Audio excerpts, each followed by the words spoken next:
안녕하세요, 여러분. 오늘은 한국의 전통적인 무교에 대해 깊이 있게 알아보는 시간을 가져볼까 합니다. 무교는 단순한 민속 신앙이 아닌 한국인의 삶과 깊게 연결된 종교적 의식으로 우리 문화 속에서 중요한 위치를 차지하고 있습니다.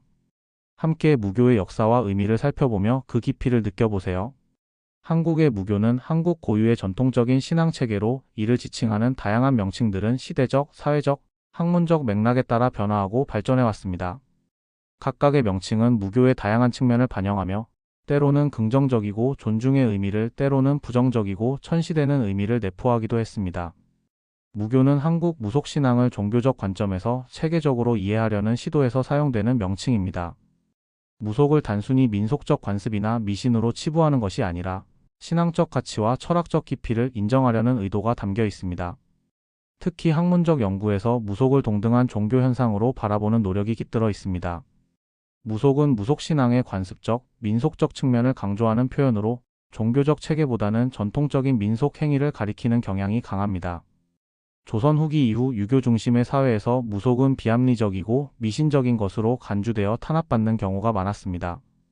따라서 무속이라는 단어는 때로는 무속신앙을 폄하하거나 경시하는 의미를 내포하기도 합니다. 무는 가장 포괄적이고 가치 중립적인 표현으로 무속과 무속인을 통칭하는 단어입니다. 무는 특정한 신앙체계나 민속적 관습에 국한되지 않고 한국 전통 신앙의 핵심을 나타냅니다. 이는 삼국유사와 같은 고대 문헌에서도 등장하며 신과 인간을 연결하는 중재자로서 무당의 역할을 표현하는 데 사용되었습니다. 제주도에서는 무당을 신방이라고 부르며 이는 제주 지역의 독특한 무속 전통과 밀접한 관련이 있습니다. 신방은 신방에서 유래한 것으로 보이며 신과 소통하는 매개자로서의 무당을 지칭합니다. 제주도의 무속은 신방 중심의 의례 체계를 발전시켜 왔으며 지역 사회에서 신방은 존경받는 신앙적 지도자로서의 역할을 수행했습니다. 과거 남성 샤먼을 가리키는 용어로는 격이 사용되었습니다. 격은 삼국시대와 고려시대 문헌에서 발견되며 남성 무당으로서 국가적 제천 의식이나 지역 사회의 종교적 행사에 참여했습니다. 현대 무속은 여성 중심으로 전개되었지만 역사적으로 격은 중요한 역할을 담당했습니다. 한국 무교를 지칭하는 이러한 다양한 명칭들은 무속신앙이 단순히 민속적인 관습이 아니라 복합적이고 다양한 측면을 지닌 신앙체계임을 보여줍니다. 이를 통해 무교는 한국 문화와 정신세계에서 중요한 위치를 차지하고 있음을 알 수 있습니다. 무교의 역사.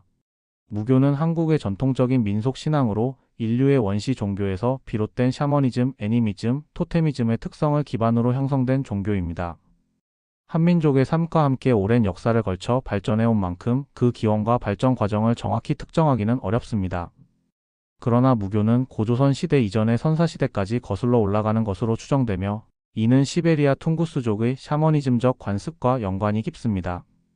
무교의 시초는 선사시대 원시 시족 사회에서 인간과 자연, 그리고 초자연적 존재와의 관계를 매개했던 샤먼들의 활동에서 기원합니다. 당시 인류는 자연현상과 생명의 순환을 이해하지 못했기 때문에 그것들을 초자연적 힘의 작용으로 여겼습니다. 이러한 상황에서 샤먼은 인간과 신령 또는 정령을 연결하는 중재자로서 중요한 역할을 했습니다. 특히 시베리아의 퉁구스족 샤먼들은 무교의 초기 형태를 보여주는 중요한 사례로 언급됩니다. 이들은 집안에 목각 인형을 걸어놓고 시족의 영혼을 기원하거나 조상 신령에게 제사를 올렸습니다. 이러한 목각 인형은 단순한 장식물이 아니라 정령이나 조상신이 임재한다고 믿어지는 신성한 매개체였습니다. 샤먼들은 이 목각 인형을 통해 정령과 소통하고 시족 전체의 안녕과 번영을 기원하는 의식을 주관했습니다. 이 관습은 샤먼이 단순한 의례 수행자가 아니라 시족의 영적 지도자였음을 보여줍니다. 샤먼들의 이러한 활동은 자연 숭배와 조상 숭배라는 두 가지 중요한 신앙적 요소를 포함하고 있었습니다. 자연 숭배는 태양, 달, 산, 강과 같은 자연물에 신성한 힘이 깃들어 있다고 믿는 신앙으로 풍요와 생존을 보장받기 위한 제사가 중심이었습니다. 조상 숭배는 죽은 조상이 시족의 보호자로서 후손들에게 복을 내린다고 믿고 그들을 기리는 행위로 이는 공동체의 결속과 전통 유지에 중요한 역할을 했습니다. 샤먼은 이러한 신앙적 활동을 통해 시족 사회의 질서를 유지하고 집단의 안녕을 도모했습니다. 샤먼이 주관하는 의식은 질병을 치유하거나 사냥과 농경의 성공을 기원하며 자연재해와 같은 위협으로부터 시족을 보호하려는 목적을 가졌습니다. 이 과정에서 샤먼은 정령과 소통할 수 있는 특별한 능력을 지닌 존재로 여겨졌으며 이는 후대 무교의 무당으로 이어지는 중요한 원형이 되었습니다. 무교의 시초로 여겨지는 이 샤머니즘적 관습은 단순한 의례적 활동을 넘어 당시 사회의 영적, 문화적 기반을 형성했습니다. 이 초기 신앙체계는 이후 고조선 삼국시대를 거치며 한국의 고유한 무교로 발전했습니다. 초기 샤먼들의 활동은 단순히 무속의 기원이 아니라 한국인들의 정신적, 문화적 정체성을 형성하는 중요한 기틀이 되었음을 알 수 있습니다. 고조선 시대는 무교의 뿌리가 국가 차원에서 나타난 시기로 평가됩니다. 단군 신화에 기록된 환웅과 단군의 이야기는 무교의 제천 의식과 밀접하게 연결되며 고대 한국 사회에서의 무교의 역할과 의미를 이해하는 데 중요한 단서를 제공합니다. 단군 신화에 따르면 환웅은 하늘의 신 환인의 아들로 인간 세상에 내려와 신실을 열고 인간을 다스렸다고 전해집니다. 여기서 신시는 단순한 행정적 중심지가 아니라 제천 의식이 이루어지는 신성한 공간으로 해석됩니다. 제천 의식은 하늘의 제사를 올려 천신과 소통하고 공동체의 안녕과 풍요를 기원하는 의례로, 이는 무교의 본질적인 특징 중 하나입니다.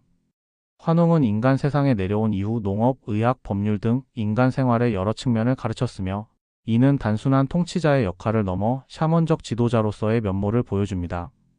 샤먼은 초월적 존재와 소통하며 인간의 삶에 필요한 지혜를 전하는 역할을 하기 때문에 환웅은 무교의 전통 속에서 신령과 인간을 연결하는 상징적 존재로 볼 수 있습니다. 단군 왕검 역시 샤먼적 성격을 가진 지도자로 이해됩니다. 단군은 환웅의 뒤를 이어 민족을 이끌며 제천 의식을 주관했으며, 이는 고대 한국 사회에서 무교가 단순한 민간 신앙을 넘어 정치와 사회의 중심에서 중요한 역할을 했음을 보여줍니다. 특히 단군 신화에서 강조된 제천 의식은 고조선 사회가 자연과 하늘의 신령에게 복을 기원하고 질서를 유지하는 데 있어 무교의 의례를 얼마나 중시했는지 잘 나타냅니다. 이러한 기록들은 고조선 시대의 무교가 단순한 샤머니즘적 신앙을 넘어 국가와 사회의 체계를 유지하고 지도자의 정통성을 부여하는 데 중요한 역할을 했음을 시사합니다. 고조선의 통치 구조와 신화 속에서 드러나는 무교적 요소는 이후 삼국시대의 무속신앙과 제천의식으로 계승되며 한국 전통문화와 종교의 중요한 기반을 형성했습니다. 결론적으로 고조선의 단군신화는 무교가 초기 한국 사회에서 차지했던 독특한 위치와 역할을 상징적으로 보여줍니다. 하늘과 소통하는 샤먼적 지도자인 환웅과 단군은 무교의 핵심 가치를 잘 나타내며, 이는 한국인의 문화적 정체성 형성에 깊은 영향을 미쳤습니다. 부여의 연고는 고대 부여에서 매년 12월에 열렸던 국가적 제천 의식으로 하늘의 제사를 올리고 공동체의 풍요와 안녕을 기원하는 중요한 행사였습니다. 연고라는 이름은 북을 맞이한다는 뜻으로 의례의 음악과 북이 사용되었음을 나타냅니다. 이 의식은 부여 사회에서 신성한 행위로 간주되었으며, 농경을 생업으로 삼던 부여인들에게 수확에 대한 감사와 풍년을 기원하는 종교적 관습으로 자리 잡았습니다. 연고는 단순히 신에게 제물을 바치는 제사를 넘어 사회적, 정치적, 종교적 의미를 모두 담고 있었습니다. 제천 의식을 통해 부여의 왕은 신과 교감하는 존재로서의 권위를 강화하고 공동체의 결속을 도모했습니다. 부여의 구성원들은 이 의식에 참여하며 함께 춤을 추고 노래를 부르는 축제를 즐겼고, 의례의 일부로 공동체의 법률적 질서를 바로잡는 사면이나 형 집행이 이루어지기도 했습니다. 이는 의례 기간 동안 신성한 시간과 공간 속에서 정의를 세우려는 의지를 반영합니다. 연고의 본질은 부여 사회 전체가 하나로 뭉치는 데 있었습니다. 제사와 축제를 통해 공동체의 유대감이 강화되고 왕의 통치권이 신성한 정당성을 얻는 과정이었습니다. 이러한 특징은 중국 삼국지 동이전 부여조에도 기록되어 있으며 부여인의 삶과 문화를 이해하는 중요한 자료로 여겨집니다. 연고는 부여의 종교적 중심 행사로서 이후 고구려의 동맹이나 신라의 제천 의식과 같은 후대의 전통으로 계승되었습니다. 이처럼 연고는 고대 한국의 제천 문화에서 중요한 위치를 차지하며 오늘날까지 전통 문화와 신앙의 흔적으로 남아 있습니다. 삼국시대의 무교는 고대 한국 사회에서 종교적, 정치적, 그리고 사회적 영역에서 중요한 역할을 했습니다. 삼국 각각의 문화적 배경에 따라 무교의 모습은 다르게 나타났지만 공통적으로 무교는 제천 의식과 자연 숭배를 중심으로 발전하며 국가와 왕권에 깊이 연관되었습니다. 고구려에서는 동맹이라는 제천 의식을 통해 하늘의 제사를 올리고 공동체의 안녕과 풍요를 기원했습니다. 동맹은 국가적 행사로서 고구려인의 천신 숭배와 자연 경외 사상을 보여줍니다. 무당과 비슷한 역할을 맡은 사무는 하늘과 인간을 연결하는 중개자로 활동하며 왕실과 국가 의례에서 중요한 위치를 차지했습니다. 이러한 무교 전통은 고구려 왕권의 신성성을 강화하고 사회적 결속력을 높이는 데 기여했습니다. 백제에서도 무교는 국가 의례와 제례에서 중요한 역할을 했습니다. 특히 산과 강을 숭배하는 자연신앙은 백제 문화의 중요한 요소로 자리 잡았습니다.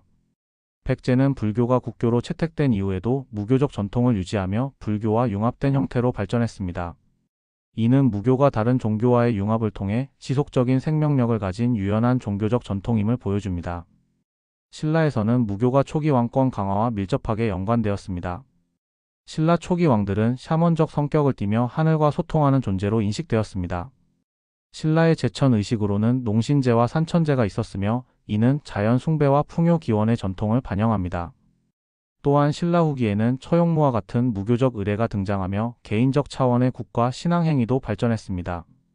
이러한 의례는 악기를 쫓아내고 건강과 행복을 기원하는 데 목적이 있었습니다. 삼국시대의 무교는 제천 의식, 자연 숭배, 그리고 왕권과의 결합을 통해 각 국가의 통치와 문화 형성에 큰 영향을 미쳤습니다.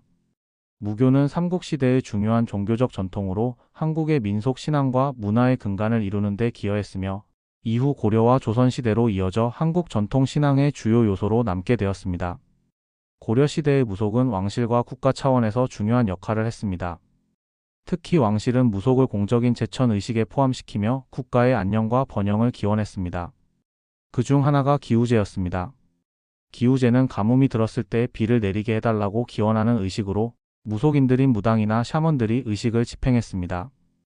이를 통해 왕실은 하늘과 소통하려는 의지를 보였고 무속인들은 제천 의식을 통해 중요한 역할을 담당했습니다. 또한 고려 왕실은 다양한 토착신들을 숭배하는 의식도 거행했습니다. 이 중 두드리와 같은 토착신 숭배는 고려 사회의 전통적인 신앙을 이어가는 중요한 의례였습니다. 무속은 그 자체로도 종교적 의식을 제공했지만 왕실이나 귀족들이 의례를 통해 국가의 안정과 발전을 기원하는 데 중요한 역할을 했습니다.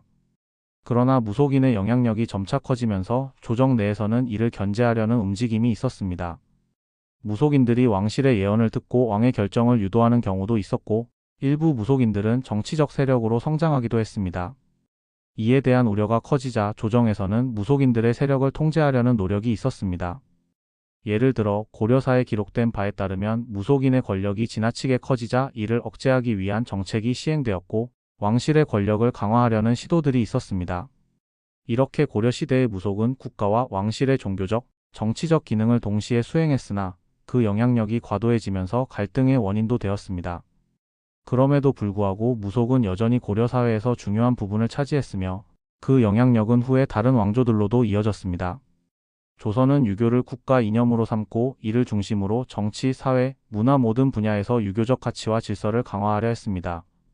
유교는 왕권을 안정시키고 사회 질서를 유지하는 데 중요한 역할을 했으며 이에 따라 무교와 같은 전통적인 종교나 민속신앙은 제도적으로 억압되었습니다. 그러나 유교적 이념에 맞는 국가 운영을 중시한 조선이었지만 민간에서는 여전히 무속이 강력한 영향력을 행사했습니다. 조선 전기에는 국행 제천 의식이 일부 남아 있었습니다. 이는 국가 차원에서 행해지는 제천 의식으로 하늘과의 소통을 통한 국가의 번영을 기원하는 의례였습니다. 비록 유교가 국가의 공식 이념이었지만 왕권을 정당화하기 위한 상징적 의식으로 무속적 요소를 일부 남겨두었습니다. 예를 들어 새해 첫날 왕은 시조제를 지내며 하늘의 은총을 기원했으며 이는 왕권을 신성하게 만드는 중요한 의식 중 하나였습니다. 하지만 민간에서는 무속이 여전히 중요한 종교적 역할을 했습니다. 민간에서 주로 행해지던 것은 애군을 막고 질병을 치유하는 등 개인적인 목적의 굿이었습니다. 이는 유교와 충돌하지 않으며 개인들의 삶에 실질적인 영향을 미치는 중요한 신앙의 한 부분이었습니다. 굿은 주로 무당이나 샤먼들에 의해 집행되었고 이를 통해 사람들이 생활 속에서 겪는 어려움이나 불안을 해소하려 했습니다. 또한 이러한 굿은 단순히 개인적인 차원에 그치지 않고 공동체의 안녕을 기원하는 의식으로 확장되기도 했습니다. 결국 조선은 국가 이념으로 유교를 채택했음에도 불구하고 무속은 민간에서 여전히 강한 영향을 미쳤고 민속신앙과 종교적 의식은 사람들의 일상생활에서 중요한 위치를 차지하고 있었습니다. 일제강점기와 현대의 무교에 대한 변화는 무속신앙의 역사에서 중요한 전환점을 나타냅니다. 일제강점기 동안 무교는 일본 제국의 통치하에서 미신타파 운동의 일환으로 탄압을 받았습니다. 일본은 한국의 전통적인 문화와 신앙을 억제하고 일본의 신토를 강제로 확산시키려 했기 때문에 무속 또한 탄압의 대상이 되었습니다. 이 시기에는 무속 신앙을 미신이라고 규정하고 이를 억제하거나 금지하는 법령이 만들어졌습니다.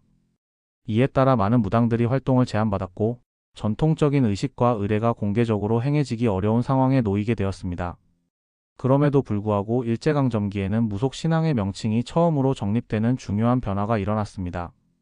바로 무속과 무교라는 용어가 이 시기 동안 사용되기 시작한 것입니다.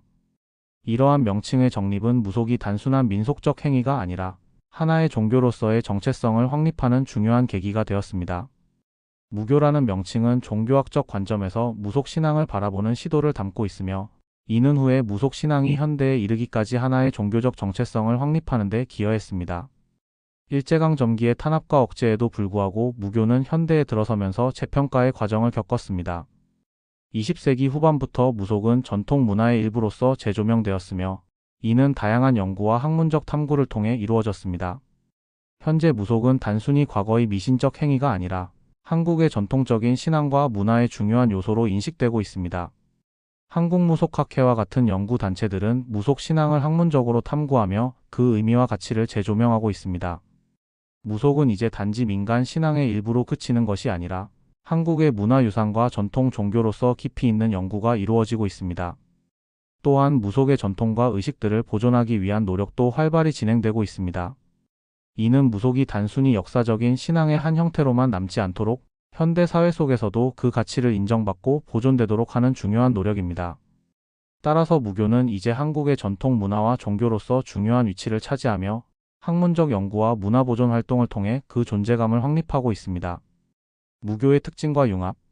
무교는 한국 전통 종교로서 외래 종교들과의 융합을 통해 그 특유의 포용성과 유연성을 보여왔습니다. 무교의 핵심적인 특징 중 하나는 다양한 신령을 모실 수 있는 능력입니다. 무속 신앙은 원래 자연과 영혼을 숭배하는 신앙에서 출발했지만 다른 종교들의 신령들을 받아들이면서 그 범위가 확장되었습니다. 이러한 융합은 특히 도교, 불교, 유교와 같은 외래 종교들과의 상호작용에서 두드러지게 나타났습니다. 도교와 무교는 많은 유사점을 공유하며 특히 신령에 대한 숭배와 제천 의식에서 상호 영향을 미쳤습니다. 도교의 신령과 제신들이 무속에 통합되었고 무속 의례에서도 도교의 영향을 받은 의식들이 등장했습니다.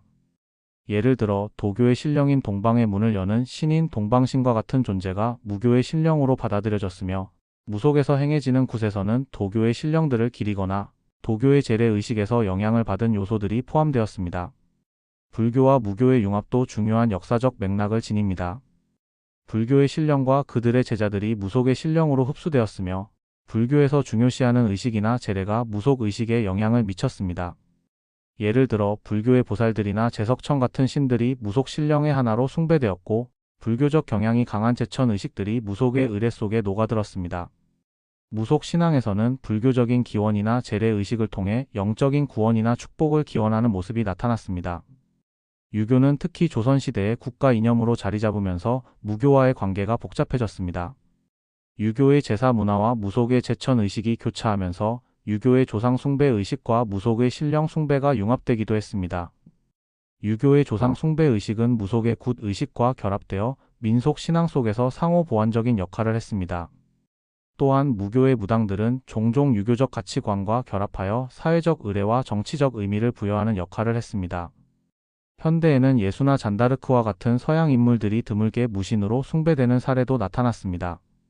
이는 무교의 포용적인 특성이 현대 사회에서도 여전히 유지되고 있음을 보여줍니다. 예수나 잔다르크 같은 서양 인물들은 전통적인 한국 신령들과는 다른 문화적 배경을 지닌 인물들이지만 그들의 상징적인 의미나 신앙적 측면이 무속 신앙 속에 흡수되어 숭배의 대상이 된 것입니다. 이러한 예시는 무교가 시간과 공간을 넘어 다른 문화와 인물들을 수용하는 특징을 가지고 있음을 증명합니다. 이처럼 무교는 다른 종교와의 융합을 통해 지속적으로 변화를 겪으면서도 자신만의 고유한 종교적 특성을 유지해왔습니다. 이러한 포용력은 무교가 단순한 민속 신앙에 그치지 않고 종교적 정체성을 확립하는 데 중요한 역할을 했습니다. 또한 무교는 특정 신앙 체계에 국한되지 않고 다양한 문화적 요소를 수용하며 생존력을 발휘했습니다. 급변하는 현대사회에서도 점술과 상담이라는 인간적 요구를 충족시키며 명맥을 이어갈 가능성이 큽니다. 국과 무당. 한국 무교에서 굿은 그 자체로 중요한 종교적 의식이며 굿을 통해 인간은 신령과 소통하고 다양한 문제를 해결하려고 합니다. 굿은 단순한 종교적 의례가 아니라 인간과 신령 그리고 자연의 세계가 상호작용하는 중요한 과정으로 여겨집니다. 이를 통해 사람들은 자신의 삶에 영향을 미치는 불운이나 문제를 해결하고 신령의 도움을 구하며 공동체와 가정의 행복과 번영을 기원합니다. 굿은 무당이라고 불리는 전문적인 수행자에 의해 주관됩니다. 무당은 신령과 인간을 연결하는 중재자의 역할을 하며 그 과정에서 신령의 메시지를 해석하고 전달합니다. 이들은 신령의 가호를 구하기 위해 필요한 의식과 재물을 준비하고 신령이 인간 세계로 내려오도록 돕는 중요한 임무를 맡습니다. 무당은 인간의 일상적인 문제에서부터 보다 큰 사회적, 문화적 문제까지 다양한 영역에서 신령의 도움을 받기 위해 활동합니다. 굿은 춤, 노래, 악기 연주와 같은 감각적인 요소들이 결합되어 진행됩니다. 춤은 신령과의 소통을 위한 중요한 행위로 춤을 통해 신령이 인간 세계로 내려오거나 신령의 세계와의 연결을 이루려는 목적이 있습니다. 특히 무당의 춤은 신령의 힘이 몸을 통해 발현되는 것으로 신령이 무당을 통해 인간 세계에 영향을 미친다고 믿어집니다. 또한 무당의 춤과 노래는 의식의 정수로 신령과의 직접적인 소통을 위한 중요한 도구로 작용합니다. 굿에서 무당은 예언자의 역할도 하며 신령으로부터 받은 메시지를 해석하고 그 메시지를 통해 사람들의 문제를 해결하려고 합니다. 예언은 굿의 중요한 요소 중 하나로 무당은 신령이 전달하는 조언이나 경고를 사람들에게 전달함으로써 그들의 삶을 이끄는 중요한 역할을 합니다. 신령의 뜻을 해석하고 사람들에게 길잡이가 되어주는 무당의 역할은 그들의 삶과 공동체에서 중요한 위치를 차지합니다. 굿은 단지 의례적인 차원을 넘어서 인간의 내면적 갈등이나 외적인 문제를 해결하고자 하는 열망에서 비롯된 깊은 종교적 경험입니다. 이 의식은 인간과 신령 그리고 자연의 세계를 아우르는 신비적인 세계관을 바탕으로 이루어지며 각종 굿 의식은 이들 간의 상호작용을 통해 세상의 균형과 조화를 이루려는 노력의 일환으로 진행됩니다. 또한 굿은 단순히 개인적인 차원을 넘어서는 경우가 많습니다. 예를 들어 공동체의 번영이나 지역사회의 문제 해결을 위한 굿도 자주 이루어집니다. 이는 사람들의 집단적 염원과 연결된 의식으로 지역사회의 복지와 발전을 위해 신령의 도움을 청하는 중요한 종교적 행위입니다. 이처럼 굿과 무당은 한국 무교에서 중요한 역할을 하며 의식의 진행 과정은 신령과 인간의 상호작용을 통해 세상의 균형을 이루려는 깊은 의미를 지니고 있습니다. 한국 무교는 역사적으로 다양한 외부 종교와의 접촉을 통해 변화를 겪었으나 여전히 강한 전통적 영향을 지니고 있습니다. 무당의 역할을 중심으로 무교는 그 문화적 유산을 현대까지도 이어가고 있으며 현대에는 무속 학문과 연구 단체들이 활발히 이를 탐구하고 있습니다. 무교는 단순히 민속적 신앙에 그치지 않고 한국 문화와 역사 속에서 중요한 부분을 차지하는 종교 체계로 자리 잡고 있습니다. 이와 같은 요소들은 한국 무교를 독특하고 풍부한 신앙 체계로 만들었으며 그 자체로 중요한 문화적 가치를 지니고 있습니다. 무교는 한민족의 삶과 함께 발전해온 중요한 민속 신앙이자 역사적 문화유산으로 한국의 정신적 뿌리를 이해하는 데 핵심적인 역할을 합니다. 무속은 한국의 중요한 전통 신앙으로 사람들의 삶과 밀접한 관계를 맺어왔습니다. 그러나 지나친 맹신은 신령의 의도를 왜곡하거나 과도한 의존을 초래할 수 있으며 이는 개인의 삶이나 사회에 부정적인 영향을 미칠 수 있습니다. 다른 종교와 마찬가지로 무속 신앙이 올바르게 이해되고 균형 잡힌 방식으로 실천되어야만 그 가치와 의미를 제대로 발휘할 수 있습니다. 오늘 영상을 통해 한국 무교의 세계를 이해하는 데 조금이나마 도움이 되셨길 바랍니다. 이 영상이 여러분에게 한국 전통 문화에 대한 새로운 시각을 제공했기를 바라며 앞으로도 다양한 한국 문화에 대해 계속 탐구해 나가겠습니다. 좋아요와 구독을 눌러주시고 궁금한 점은 댓글로 남겨주세요. 감사합니다.